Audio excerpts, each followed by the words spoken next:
Good morning again. Welcome to 2020 here at New Life. I want to start this year off by reviewing last year a little. Our theme for last year was Joyride.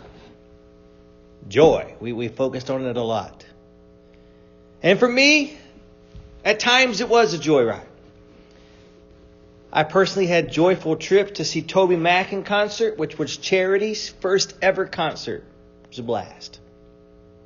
And later, many of us, we joined together in a joy-filled trip to go see Chris Tomlin and friends for a Good Friday concert and worship experience. In and around those trips, I got to attend a monastic type of retreat in the Smoky Mountains. It was led by a Johnson University professor, and it was focused on the spiritual disciplines. And that trip was very unique. It was recommended to me by my son, Justice, and I met some really, really cool people there. A little over a month after that, I got to be trained in the discipleship class in Alabama by a man named Curtis Sargent, who just so happened also to train my daughter, Faith, as she was preparing for her joyride of a trip to live in Italy for a year, where she's trying to share her faith and help that church grow. Summer rolled around, and CI Move was another trip. This time it was a small group of us, high school students here from New Life, and Faith was able to attend right before she shipped out to Italy. And CI Move was a fantastic trip. We each felt God move in our lives, and I still see ripple effects from that event happening in those student lives still yet today. That was followed by the very next week, a quick, almost free trip. It was a trial trip to CIY Mix, which was for middle schoolers. And again, this group of people, we had a blast. And all of those who went would recommend middle schoolers give that a try this summer. I got another trip in the late fall to Martinsville, Virginia. It was a NASCAR race with my dad and Justice and a college friend of Justice. So the joy ride part of our theme, I got a lot of this year. I also got trips to North Carolina and Indiana for holiday trips to see family. But to be honest, if I'm really going to be honest, I kind of felt when I set the theme last year that we would be tested. That I would be tested. See, most of us probably still think that joy and happiness are pretty much the same thing. It's not the case. Happiness has an ebb and flow to it. Meaning, sometimes it's here, sometimes it's not. Some days are happy, some days are not. Kind of based on the circumstances. But joy is much more constant. As Christians, our joy is found in Jesus Christ and what He has done for us. I mean, Jesus literally entered into our world. He lived perfectly. He taught wonderfully. And He died a sacrificial death for us. And then He rose from the dead. Doing that, He proved He had defeated our two worst enemies, sin and death. And there is absolutely nothing that's ever going to change that. So even in our worst times, we should be able to lean on the joy that we have in Jesus Christ. But again, if I'm being totally honest, I kind of thought something difficult might happen throughout our year. That I would be tested to see if we would still have joy in the middle of difficulty. And it happened. Happened a few times, and it was painful each time for me. We had some people, for various reasons, move away from New Life. I could think of 4 families specifically that I had close interactions with. I had friendships with. One family moved away to be with a larger extended family.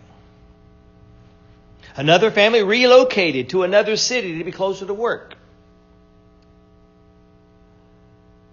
Another family found a church in another town where the husband and son would join them. Here we only had mother and daughter. So mother and daughter jumped at the chance to be with father and son.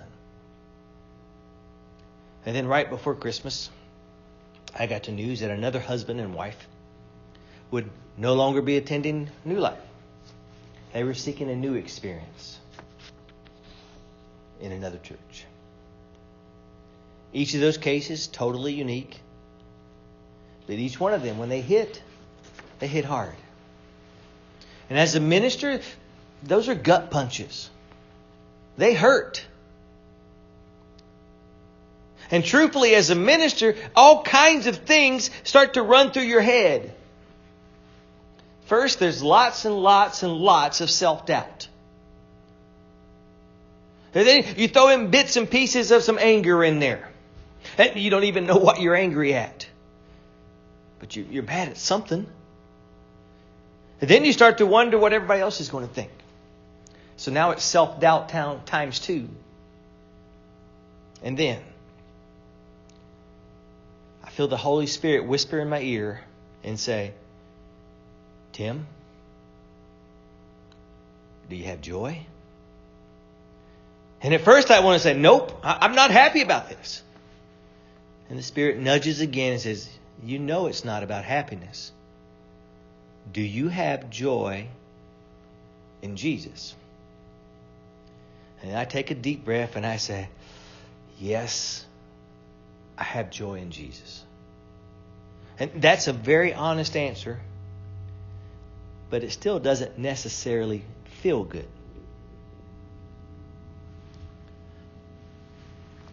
But it does drive me back to God and His story and how He feels about me, how He feels about us. And it drove me back to the Bible. At the start of the year, I started up my chronological reading plan to go through the Bible throughout the year. And I felt hungry for God's Word because I knew I needed it. 2 days into the new year, I'm already 3 days ahead of my reading plan. I've gone through the creation story. I was reminded of God's power, His creativity, His beauty. I read about Adam and Eve. I saw how ego had kind of tripped them up and they fell into sin. They wanted that fruit because the devil told them they'd be like God if they ate it. They ate it. I then read that sin quickly multiplied. Cain killed Abel out of jealousy. And sin grew and grew. Grew so much that God's heart was broken because of how much sin there was. We see that in Genesis 6:6. Then I read that God put a stop to it. And that's where Noah and the great flood appear on the Bible timeline. God started again with Noah and his family. Was sin stopped? No. Because people are infatuated with sin. We're infatuated with being disobedient to God and His ways. But I was hungry for God and His Word, so I kept reading. In Genesis 12, you get to this man named Abram. Eventually, he's going to become Abraham, but he starts as Abram. And basically, with Abram, God was going to deal differently with mankind. God's way of eventually saving all of mankind was to start with God dealing more relationally with a much smaller portion of mankind. In Genesis 12, 1 through 3, God comes to Abram and says, I need you to leave everything. Your town, your country, all your family. And I want you to go to a place that I'm going to show you. And I'm going to make you into a great nation. I'm going to bless you and make you famous. And eventually all the nations on earth will be blessed through you. And just so you know, Abram is 75-ish. His wife Sarai is 65-ish. And up to this point, they haven't had any children. They thought they couldn't. And spoiler alert, the way Abram is going to be able to bless the whole world is eventually going to be Jesus and his story. Jesus is going to enter the world through this nation that is currently in Genesis, hasn't even started yet. So basically, the good news of Jesus starts with Abram saying yes to God. Genesis 12, verse 7. Here we learn that the Lord appeared to Abram and said, I'm going to give this land to all of your descendants. It was a reminder time for Abram. Currently, there are no descendants, but they're going to get all of this. Abraham, he stops right there. He builds an altar. He dedicates it to the Lord. Now, just so you know, God's timing is perfect. It's not always fast, but it's perfect. There are going to be a few times when God reminds Abram of this great promise. But Abram and Sarai, they both kind of struggle with it. Maybe they expected it to happen right away. At different times, Abram and Sarai laugh when they're reminded of God's great promise. And it's not a good laugh like, oh yeah, I remember that. No, it's a laugh like, right. How's that going to happen? We're much too old. Then we come to Genesis 15. And this was the part that started to comfort me and helped to remind me that my joy in Jesus is rightfully placed. Genesis 15, verse 1. This is one of those reminder moments with God and Abraham. But this time, it's almost like Abram kind of spouts off a little to God. He says, God, what good are your blessings? You're telling me you're going to bless me, but what good are the blessings if I still don't have a son? As it is currently, one of my servants is going to inherit all that I have. And God spoke to Abraham and said, your servant will not be your heir. I promised you a son. And then God led Abram outside to look up to the nighttime sky. And God says, do you see all those stars? There's way too many for you to count. But that's how many descendants that you're going to have. And then it says that Abram believed the Lord. And the Lord counted him as righteous because of his faith. Then Abram replied, O sovereign Lord, how can I be sure that all this is really going to happen? And this is where we're going to pick it up. Genesis 15, 12 through 16. I want you to listen to how specific God gets with Abram. Abram is now 86-ish. Sarai is 76-ish. Here's what it says. As the sun was going down, Abram fell into a deep sleep, and a terrifying darkness came down over him. Then the Lord said to Abram, you can be sure that your descendants will be strangers in a foreign land. Well, they'll be oppressed as slaves for 400 years. But I will punish the nation that enslaves them, and in the end, they will come away with great wealth. As for you, you will die in peace and be buried at a ripe old age. After 4 generations, your descendants will return here to this land. See, Abram, he just wants to know if he's really having a son or not. And God, he's already got it mapped out to, this is Joseph going to Egypt. This is the 400 years of slavery in Egypt. And then you have Moses, who frees them with God's help. And this is the Egyptians giving the Hebrews great wealth to go ahead and leave, get away from us. Let me tell you why that was good for me to hear. It was a reminder that God today is still the one in control. And what He wants from me, what He wants from you, us, is faithfulness.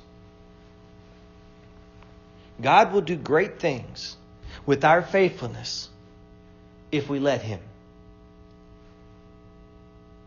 Now, long term, it may be something that's going to be lasting after us. I partly think it's because of Anita and my faithfulness that our daughter Faith is in Italy now, trying to figure out how to be a missionary.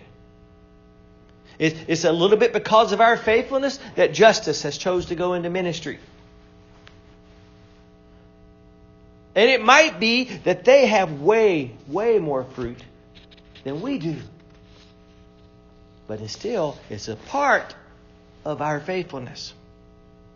So who here is raising up in their families right now the future spiritual leaders of a powerful New Life Christian church? See how that works? Well, in another 14 years in our Bible story, Abraham was 100 years old. And God came through with His promise. Baby Isaac was born. Now, were Abram and Sarai perfect during that time? No. There were times they rushed ahead of God. There were times they tried to do it in their own ways. But God, He continued His perfect work. And God is still continuing His perfect work. We are to do our best to be faithful. So this is me this morning, pledging to you that God is amazing. And that Jesus Christ, He is beyond incredible. But me, I just want to get better at being faithful. So will you commit to being faithful in 2020? Can we somehow be faithful together? Two quick things, we'll close up. You may have wondered who Tom Cooper Ryder was. Tom Cooper Ryder was. That was on our prayer list. Well, Tom, he followed me at Johnson University. He also chose to go into ministry. And he was serving in Indiana at Salisbury Christian Church. He, like me, he got sick over the Christmas holiday break. Best they can tell, as far as I can tell. He had the flu. It somehow got into his head and caused great swelling in his brain. So much so it pushed away from his spinal cord. And Tom passed away. Tom was a faithful minister. And he will be rewarded. Tom was also a few years younger than me. So it's one of those mortality wake-up calls. Every one of us, we have an expiration date. We just don't know where it is or when it is. Now, I know that's very much in the bad news category for us, for Tom's family. But it's probably not so much bad news for Tom. Because God is far more faithful than us. And I bet in this moment, Tom has no regrets for any faithful behavior in his life. And you will have no regrets for any faithful behavior in your life when you get to meet God. Second thing. Over the break, Charity got a song stuck in her head. It was an old country song, Brooks and Dunn, Brand New Man. Where the whole town's talking, but the line I'm walking that leads right to your door. Oh, how I used to roam. I was a rolling stone. Yeah, I used to have a wild side. They say a country mile ride. I burned those beer joints down. That's all changed now. You turned my life around. Oh, I saw the light. I've been baptized by the fire in your touch and the flame in your eyes. I'm born to love again. I'm a brand new man. Now, the only part that Charity kept singing over was, I'm a brand new man. I'm a brand new man. Now, of course, the singer is singing about the positive impact of a good woman on his life. And that's a positive influence that many of us in this room know about. But the love of a good man or the love of a good woman is never going to compare to God's love for you. Why don't you choose today? Why don't you choose this year to become a brand new man? Brand new woman. He's in control. It is what he wants. But he wants you to want it too. Do you? That's my prayer for us this year as we try to be more faithful.